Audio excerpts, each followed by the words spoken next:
Hello दोस्तों, स्वागत है आपका एमएसपी मिशन सक्सेस पॉइंट में। आज हम लोग करेंगे क्लास 10 के चैप्टर नंबर 3 धातु और अधातु। तो देखिए ध्यान से, एक नंबर क्वेश्चन क्या कर रहा है कि निम्न में कौन सा पदार्थ ऑक्सीजन से संयोग नहीं करता है। निम्न में कौन सा पदार्थ जो है ऑक्सीजन से संयोग नहीं करता है। तो देखिए ध्यान से, हमारा यहाँ पर जो तांबा है, तांबा तो ऑक्सीजन से संयोग करता है, जिंक भी है ऑक्सीजन से संयोग करता है, पोटेशियम भी क्या करता है, ऑक्सीजन के साथ संयोग करता है। लेकिन गोल्ड जो है, यह जो गोल्ड है क्या, गोल्ड जो है यह जो है मुक्त अवस्था पाया जाता है। अर्थात कहने का मतलब है कि सोना जो है, सोना यह जो है मुक्त अवस्था में पाया जाता है, यह जो है ऑक्सीजन से अभिक्रिया नहीं करता है। तो हमारा ऑप्शन नंबर कितना हो जाएगा, तो ऑप्शन नंबर हो जाएगा बी। ऑप्शन नंबर कितना, बी। तो क्वेश्चन आएगा कि निम्न में से कौन सा पदार्थ ऑक्सीजन से संयोग नहीं करता है। तो कौन नहीं करता है, सोना। सोना जो है अर्थात गोल्ड ऑक्सीजन के साथ अभिक्रिया नहीं करता है। अब देखिए 2 नंबर क्वेश्चन क्या कर रहा है कि निम्न में कौन विद्युत का सर्वोच्च सुचालक है। विद्युत का सुचालक कहने का मतलब कि उसका प्रतिरोध बहुत बहुत कम हो। अगर क्वेश्चन आ जाए कि निम्न में कौन सर्वोच्च जो है, विद्युत का कौन सर्वोच्च सुचालक है, चाहे आ जाएगा कि किसका जो है निम्न प्रतिरोध होता है, क्या पूछ देगा कि किसका जो है निम्न प्रतिरोध होगा, अर्थात सबसे कम प्रतिरोध पूछेगा या फिर विद्युत का सबसे अच्छा सुचालक पूछेगा। तो क्या हो जाएगा, चांदी। क्या हो जाएगा, चांदी। देखिए यह जो है चांदी का क्या है, तार है। चांदी का क्या है, तार है। तो चांदी के तार का प्रतिरोध जो है बहुत बहुत कम होता है, बहुत जो है बहुत कम होता है, जिसके कारण यह जो है ऊष्मा का या विद्युत का सर्वोच्च सुचालक है। तो विद्युत का सर्वोच्च सुचालक कौन है, चांदी। अब देखिए 3 नंबर क्वेश्चन का है कि बॉक्साइड निम्नलिखित में से किस धातु के मुख्य अयस्क है। तो बॉक्साइड जो है किस धातु के मुख्य अयस्क है, तो बॉक्साइड जो है किसका मुख्य अयस्क है, तो एल्युमिनियम का। किसका है, एल्युमिनियम का। और यह जो है बहुत बार पूछ चुका है, यह जो है VVI प्रश्न है, यह जो है मैट्रिक के एग्जाम में बहुत बार पूछ चुका है। तो बॉक्साइड किस धातु का अयस्क है, एल्युमिनियम का। अब देखिए 4 नंबर क्वेश्चन क्या कर रहा है कि शुद्ध सोना को व्यक्त किया जाता है कितना कैरेट में। तो देखिए ध्यान से, शुद्ध सोना हमारा ये वाला है, शुद्ध सोना कौन वाला है, ये वाला। तो शुद्ध सोना कितने कैरेट का होता है, तो शुद्ध सोना जो है 24 कैरेट का होता है। Option number B. देखिए ध्यान से, यह जो आभूषण बनाया जाता है, यह सब जो आभूषण बनाया जाता है, इसमें जो है कुछ ना कुछ क्या, कॉपर, एल्युमिनियम, तांबा, ये सब मिला दिया जाता है ताकि यह जो है कठोर हो जाए, हार्ड हो जाए, जिसके चलते आभूषण जो बनाने पर यह जो है टूटे नहीं। क्योंकि जो शुद्ध सोना होता है वह मुलायम होता है, उसका अगर हम आभूषण बनाएंगे तो वह जल्द ही टूट जाएगा। तो इसलिए शुद्ध सोना को व्यक्त करने के लिए कितना कैरेट, तो शुद्ध सोना को व्यक्त करने के लिए 24 कैरेट। अब देखिए ध्यान से, अब क्वेश्चन नंबर 5 क्या कर रहा है कि पीतल किसका मतलब मिश्र धातु, नहीं सॉरी, पीतल बोल रहा है कि क्या है, तो पीतल जो है एक प्रकार के मिश्र धातु है।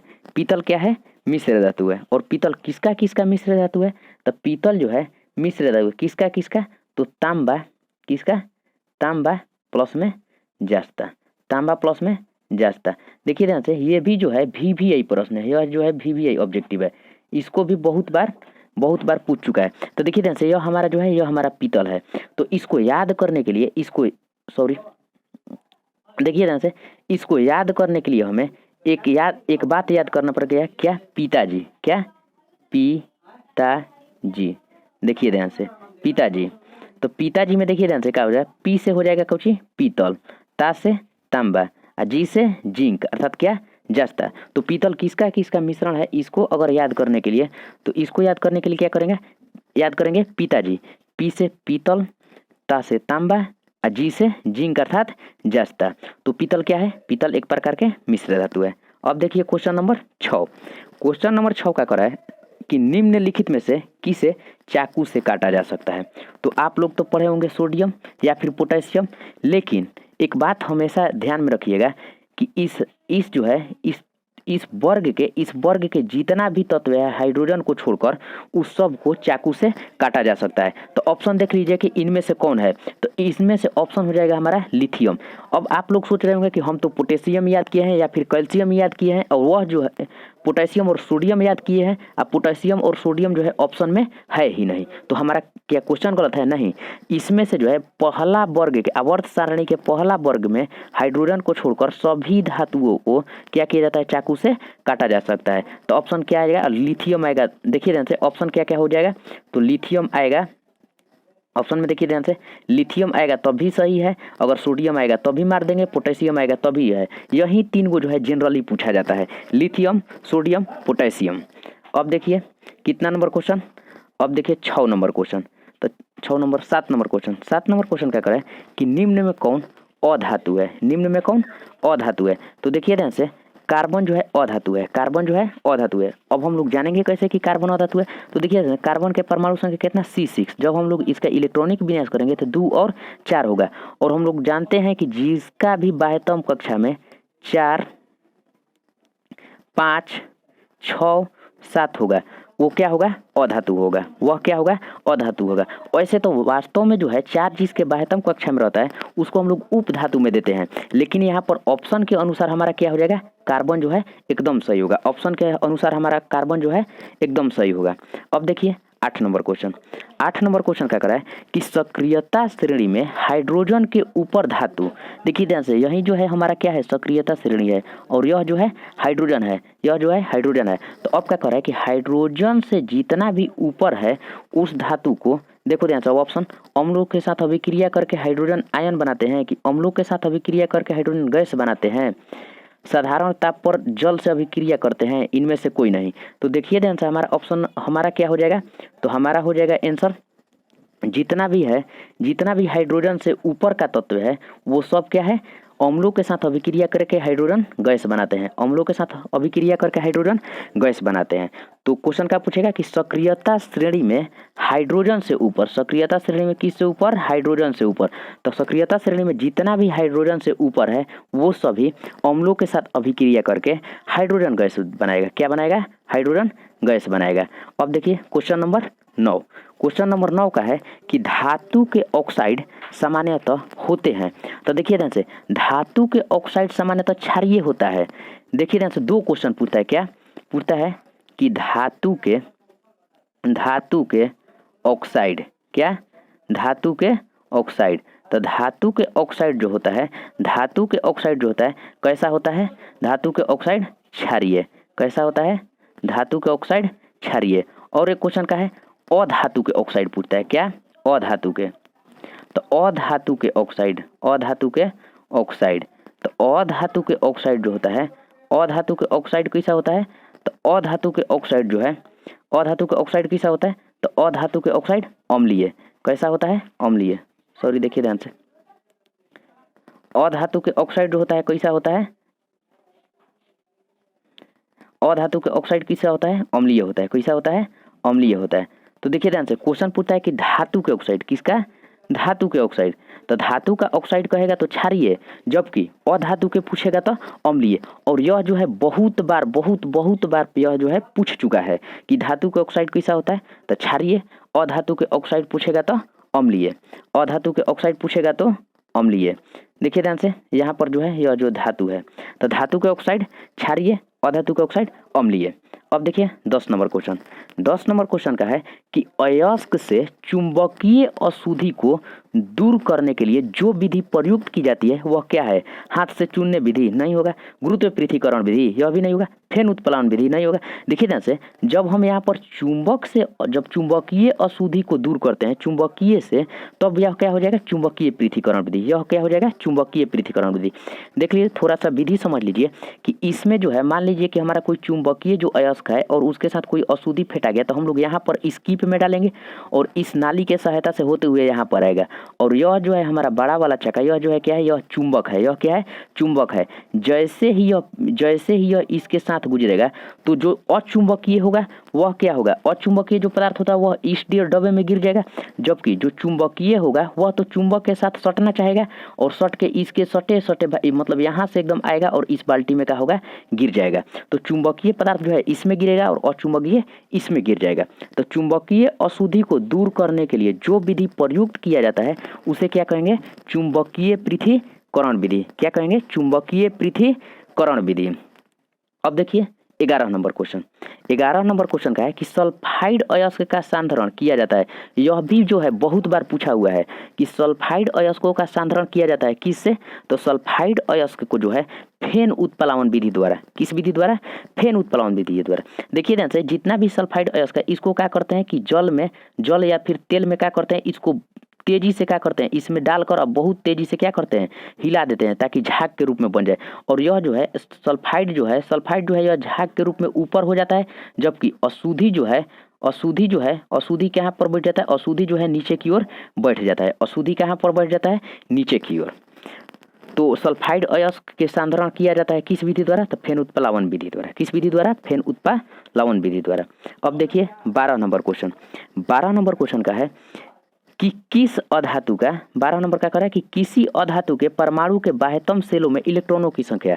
तो देखिए ध्यान से, यह भी बहुत इंपॉर्टेंट क्वेश्चन है। अगर पूछ देता है कि अधातु के बाह्यतम कक्षा में, क्या है, अधातु के बाह्यतम कक्षा में, अधातु के बाह्यतम कक्षा में, तो अधातु के बाह्यतम कक्षा में पूछेगा तो कितना इलेक्ट्रॉन होगा, तो अधातु के पूछेगा तो 5, 6 या फिर कितना हो जाएगा, 5, 6 या फिर कितना हो जाएगा, 7। जबकि यहीं अगर किस में पूछ देगा, धातु में पूछ देगा। यहीं किस में पूछ देगा, धातु में। तो जब धातु में पूछेगा, देखिए ध्यान से, जब धातु में पूछेगा तो धातु के लिए क्या करेंगे, देखिए ध्यान से, जब धातु पूछेगा तो धातु के लिए क्या करेंगे, तो देखिए धातु के बाह्यतम कक्षा में, बाह्यतम कक्षा में, तो धातु के बाह्यतम कक्षा में या तो 1 होगा या फिर 2 होगा या फिर 3। तो देखिए ध्यान से, अगर अधातु के बाह्यतम कक्षा में पूछेगा, अधातु के बाह्यतम कक्षा में तो 5, 6, 7। अगर धातु के बाह्यतम कक्षा में पूछेगा तो 2, 3, 1, 2, 3। तो यहाँ पर अधातु पूछ रहा है तो ऑप्शन नंबर हमारा हो जाएगा सी, ऑप्शन नंबर सी, 5, 6, 7। अब देखिए ध्यान से, क्वेश्चन पूछ रहा है कि साधारण गंधक का आणविक रूप किस में पाया जाता है। तो यह भी बहुत बार का क्वेश्चन पूछा हुआ है कि साधारण गंधक किस आणविक रूप में पाया जाता है। तो यह जो है हमेशा S8 के रूप में पाया जाता है। क्या, S8 के रूप में पाया जाता है। यह याद कर लीजिएगा कि साधारण गंधक किस आणविक रूप में पाया जाता है, तो S8 के रूप में। अब देखिए 14 नंबर क्वेश्चन।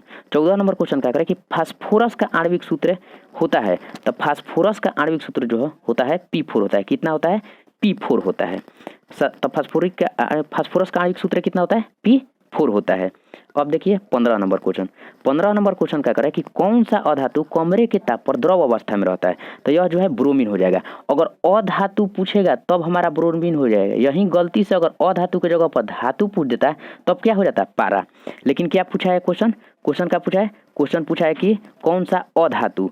तो अधातु के लिए क्या हम लोग मारेंगे, पारा। ब्रोमीन क्या मारेंगे, अधातु के लिए ब्रोमीन। तो अधातु का देखिए ध्यान से, अधातु ब्रोमीन का संकेत Br। इसका जो है परमाणु संख्या कितना होता है, 35। ब्रोमीन का परमाणु संख्या पूछा जाता है तो ब्रोमीन का परमाणु संख्या 35 तथा इसका जो है द्रव्यमान संख्या कितना होता है, 79, लगभग 79 या फिर 80। अब देखिए ध्यान से, अब कितना number question, 16 number question. 16 number question क्या कर रहा है कि सीसा और टिन की मिश्र धातु को कहते हैं। तो सीसा और टिन के मिश्र धातु को हम लोग क्या कहते हैं, सोल्डर या फिर इसी को क्या कहते हैं, टांका।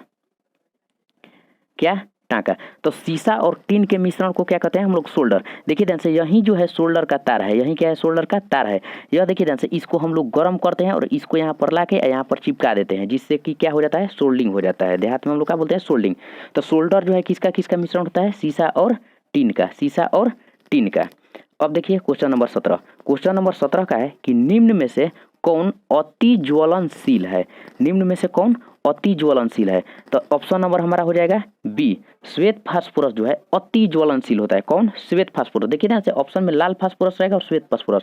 तो हमारा ऑप्शन क्या हो जाएगा, श्वेत फास्फोरस। कौन, श्वेत फास्फोरस। अब देखिए ध्यान से, अब कितना नंबर क्वेश्चन, क्वेश्चन नंबर 18। तो क्वेश्चन नंबर 18 क्या कर रहा है कि विद्युत अपघटनी परिसरण में अशुद्ध धातु को बनाया जाता है। क्या? अशुद्ध धातु को बनाया जाता है। तो देखिए ध्यान से, अशुद्ध धातु कहेगा, देखिए ध्यान से, अशुद्ध धातु अगर पूछेगा, क्या? अशुद्ध धातु, तो अशुद्ध धातु जो है एनोड पर, जबकि अगर शुद्ध धातु पूछेगा तो शुद्ध धातु पूछेगा तो कैथोड पर। शुद्ध धातु किस पर? कैथोड पर। देखिए ध्यान से, मान लीजिए कि यह जो है हम विद्युत अपघटन करें तो शुद्ध धातु जो है अर्थात धातु जो पूछ देगा, धातु कहाँ पर हो जाएगा? कैथोड पर। धातु किस पर? कैथोड पर। जबकि अधातु या फिर अशुद्ध पदार्थ कहेगा तो एनोड पर। तो यहाँ हमारा क्या पूछा है? यहाँ जो है अशुद्ध धातु पूछा है, तो अशुद्ध धातु किस पर? एनोड पर। यही जबकि शुद्ध धातु पूछता है कि विद्युत अपघटनी परिसरण में शुद्ध धातु किस पर मतलब कि बनाया जाता है, तो यह जो है क्या हो जाता है? कैथोड पर। अब देखिए 19 नंबर क्वेश्चन। 19 नंबर क्वेश्चन क्या है कि 1 ग्राम सोना से कितना लंबा तार बनाया जा सकता है? तो 1 ग्राम सोना से हम 1 ग्राम सोना से कितना? 2 किलोमीटर लंबा तार बना सकते हैं। तो 1 ग्राम सोना से कितना लंबा तार बनाया जा सकता है? तो 2 किलोमीटर। Option number B. अब देखिए 20 नंबर क्वेश्चन। 20 नंबर क्वेश्चन क्या कर रहा है कि कमरे के ताप पर मरकरी धातु किस अवस्था में पाया जाता है? मरकरी कहने का मतलब कि पारा। तो देखिए ध्यान से, तो कमरे के ताप पर मरकरी जो है कैसा अवस्था में पाया जाता है? तो द्रव। कैसा? द्रव। तो पूछ देगा कि कमरे के ताप पर अगर धातु पूछ देगा कि धातु कौन है जो द्रव अवस्था में पाया जाता है, तो कौन हो जाएगा हमारा?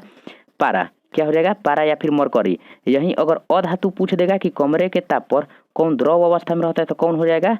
ब्रोमीन। कौन हो जाएगा? ब्रोमीन। अब देखिए ध्यान से, अब क्वेश्चन नंबर 21। क्वेश्चन नंबर 21 क्या है कि धातुओं की प्रकृति होती है। क्या? धातुओं की प्रकृति होती है। तो धातुओं की प्रकृति क्या होती है? धनात्मक। देखिए ध्यान से, धातुओं में जो है, धातुओं के बाह्यतम कक्षा में 1, 2 या फिर 3 इलेक्ट्रॉन होता है, और यह जो है अष्टक पूरा करने के लिए क्या करेगा? यह अपना इलेक्ट्रॉन दूसरे को त्याग देगा। तो त्याग देगा तो इस पर क्या होगा? धन आवेश। क्या होगा? धन आवेश। तो यह जो है धातुओं की प्रकृति कैसी होगी? विद्युत धनात्मक। अब देखिए 22 नंबर क्वेश्चन। 22 नंबर क्वेश्चन क्या कर रहा है कि किस रासायनिक यौगिक को गर्म करने पर, किस रासायनिक यौगिक को गर्म करने पर प्लास्टर ऑफ पेरिस प्राप्त किया जाएगा? तो देखिए ध्यान से, प्लास्टर ऑफ पेरिस जो है, क्या? प्लास्टर ऑफ पेरिस जो है यह किसको गर्म करने पर होगा? तो यह जो है जिप्सम को गर्म करेगा। कितना? जिप्सम को। तो देखिए ध्यान से, जिप्सम का सूत्र पूछता है, बहुत जरूरी एकदम याद कर लीजिएगा, CaSO4 × 2H2O। 2H2O। देखिए ध्यान से, यहाँ पर ऑप्शन भूलवाने के लिए Ca के जगह पर Cu भी दिया रहेगा, लेकिन हमारा Cu वाला आंसर नहीं होगा। तो जिप्सम के क्या सूत्र हो जाएगा? जिप्सम का सूत्र हो जाएगा CaSO4 × क्या हो जाएगा? 2H2O। जबकि प्लास्टर ऑफ पेरिस का क्या होगा? तो प्लास्टर ऑफ पेरिस का हो जाएगा CaSO4 × ½ H2O।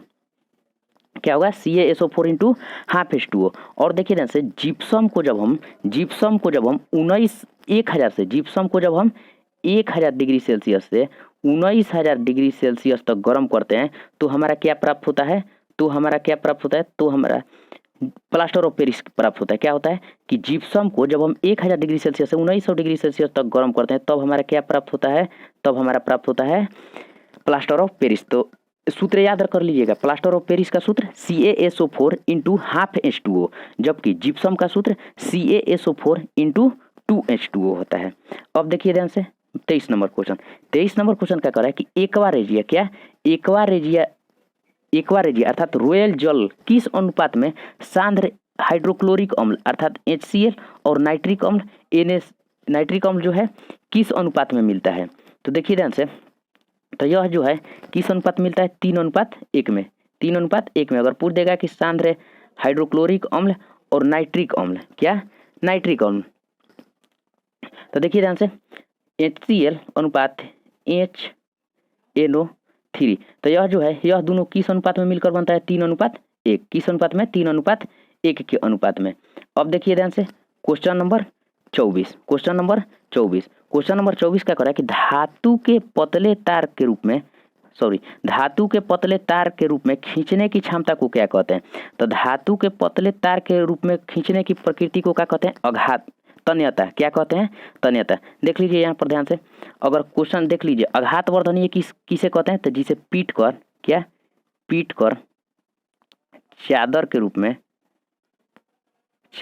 रूप में तो पीट कर, देखिए ध्यान से, पीट कर अगर चादर के रूप में कहेगा, पीट कर अगर किसके रूप में कहेगा, चादर के रूप में कहेगा, तो पीट कर अगर चादर के रूप में कहेगा तो हमारा क्या हो जाएगा, तो पीट के अगर चादर के रूप में कहेगा तो अघात वर्धनीय हो जाएगा। अब देखिए तन्यता को क्या कहेगा, तो खींच कर, क्या खींच कर, खींच कर जब हम इसको लंबा तार के रूप में बनाएंगे तब इसको क्या कहेंगे, तन्यता। तब क्या कहेंगे, तन्यता। तो यहाँ पूछ रहा है कि पतले तार के रूप में खींच कर, तो क्या हो जाएगा हमारा ऑप्शन, तन्यता। क्या हो जाएगा, तन्यता।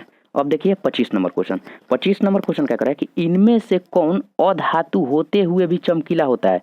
तो अधातु होते हुए भी आयोडीन जो है चमकीला होता है, और यह भी जो है भी यही क्वेश्चन है, यह भी जो है भी है। तो थैंक्स दोस्तों, मिलते हैं हम अगले पार्ट में, तब तक के लिए बने रहिए हमारे साथ।